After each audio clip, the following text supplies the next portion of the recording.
salam sejahtera bagi kita semua. Naik kereta ke Kota Malang untuk liburan. Kalau tak kenal maka tak sayang, izinkan saya untuk berkenalan. Perkenalkan saya Juncan. Eits, bukan Hechan ya, tapi Juncan. Juanita cantik. Saya dari Pabila STEM RSMA Negeri 19 Surabaya dengan nomor rebu 206. Oh ya, aku ada jargon nih, dengerin ya biar tambah semangat. Henry Dunan Bapak Palang Merahnya, kemanusiaan itu pedomannya. Sekali lagi ya, Henry Dunan Bapak Palang Merahnya, kemanusiaan itu pedomannya. Jadi di sini saya akan menceritakan bagaimana sih sejarah dari Palang Merah Internasional itu. Tapi sebelumnya kita berdoa dulu ya, sesuai dengan kepercayaan dan keyakinan masing-masing. Berdoa dimulai. Tiada kata akhir dalam berdoa. Langsung aja yuk, let's get started. Pada zaman dulu, tepatnya pada bulan Juni tahun 1859, terdapat seorang pengusaha Swiss bernama Henry Dunan tiba di suatu tempat bagian utara Italia. Dalam perjalanannya, ia hendak menemui Kaisar Prancis Napoleon III. Napoleon III ini sedang berperang di kawasan tersebut. Henry Dunan yang berasal dari Jenewa ingin membicarakan bisnis dengan sang kaisar. Perjalanan yang dilaluinya panjang dan sulit. Bahkan ada banyak sungai yang ia seberangi. Mudah-mudahan sang kaisar berkenan menerimaku, ujar Henry Dunan. Namun ketika Henry Dunan mendekati desa Solferino, pada rumput di sana berubah menjadi medan pertempuran. Henry Dunan memandang penuh ngeri ketika pasukan Prancis dan Austria saling membantai. Saat menjelang petang, pada rumput di sana dipenuhi ribuan prajurit yang bergeletakan karena luka-luka, karena sekarat, atau bahkan ada yang tewas. Korps medis angkatan perang yang ada sangat kebingungan dan kewalahan, sehingga mereka tidak mampu menanggulangi situasi tersebut. Perasaan ngeri yang menguasai Henry Dunan membuatnya lupa akan tujuan utamanya, sehingga ia memutuskan untuk memakai gereja di desa Castiglione sebagai rumah sakit darurat. Dia pun mulai mengatur pertolongan. Dia melakukan tugasnya tanpa mengenal rasa lelah, bahkan mencatat pesan-pesan para korban bagi keluarga mereka. Sedangkan para kaum perempuan, mereka bekerja keras sebagai perawat. Tutti fratelli, yang artinya mereka semua saudaraku. Sekembalinya Henry Dunan ke Jenewa, dia tidak dapat melupakan pengalamannya, sehingga ia menuliskan pengalamannya di sebuah buku yang berjudul Un Souvenir de Solferino atau A Memory of Solferino. Tulisannya ini diakhiri dua imbauan.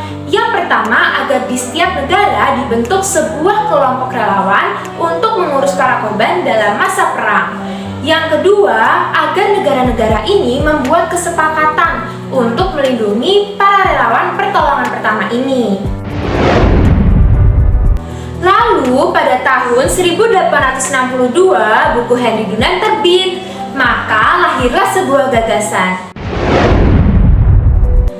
Kemudian pada tahun 1863 gagasan tersebut terwujud dan dibentuklah Komite 5 yang beranggotakan Gustav Moynier, Dr. Theodor Monod, Dr. Louis Appia, Jenderal Guillaume Henry Dufour, dan Henry Dunan. Mereka mendirikan sebuah Komite Internasional Pertolongan Korban Luka atau The International Committee of Aid for the Wounded, dan beberapa hari kemudian berubah menjadi ICRC atau International Committee of the Red Cross, dan pada tahun inilah perhimpunan-perhimpunan nasional mulai lahir.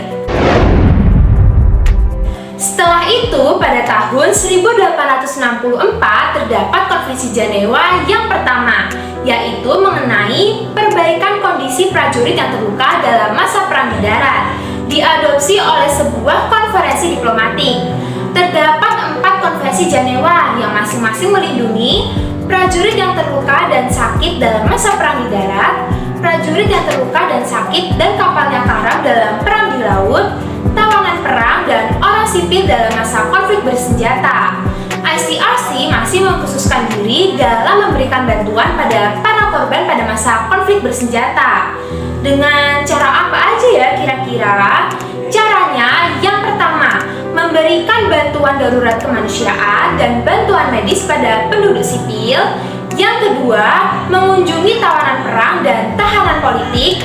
Yang ketiga, meneruskan berita keluarga dan mempersatukan keluarga yang terpisah. Dan yang keempat, mengajarkan ketentuan-ketentuan Konvensi Jenewa serta prinsip-prinsip Palang Merah dan Bulan Sabit Merah. Perhimpunan Palang Merah atau Bulan Sabit Merah Nasional terus bekerja pada masa konflik bersenjata. Tapi mereka juga melakukan kegiatan pada masa damai loh. Misalnya dengan melakukan kegiatan donor darah, pencegahan penyakit, memberikan bantuan pada pengungsi dan juga mereka yang membutuhkan, serta melakukan pertolongan pertama. Sejak tahun 1919, semua perhimpunan nasional ada dalam sebuah federasi. Federasi ini mengkhususkan diri dalam memberikan bantuan kemanusiaan pada korban bencana alam dan melakukan koordinasi pada kegiatan perhimpunan nasional tingkat internasional. Kesimpulannya bahwa perjuangan para pahlawan sangatlah berharga dari masa dulu hingga masa sekarang, sehingga patut untuk dihargai dan dihormati. Jadi kita sebagai peredukator mendidik teman sebayanya untuk menerapkan nilai-nilai kemanusiaan, yaitu dengan saling menolong antar sesama. Yo yo yo yo ayo saudara semua, mari kita ingat sejarah Palang Merah dari tokoh hingga ke peristiwanya. Ingatlah, ingatlah,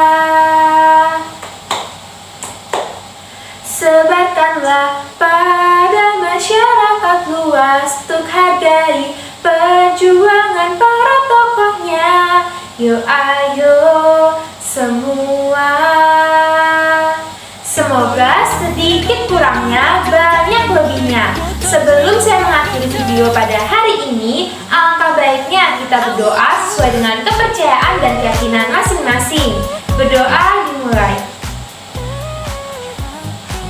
Tiada kata akhir dalam berdoa. Ada cogan di Mall Surabaya. Mereka datang naik Vespa. Cukup sekian dari saya. Terima kasih dan sampai jumpa.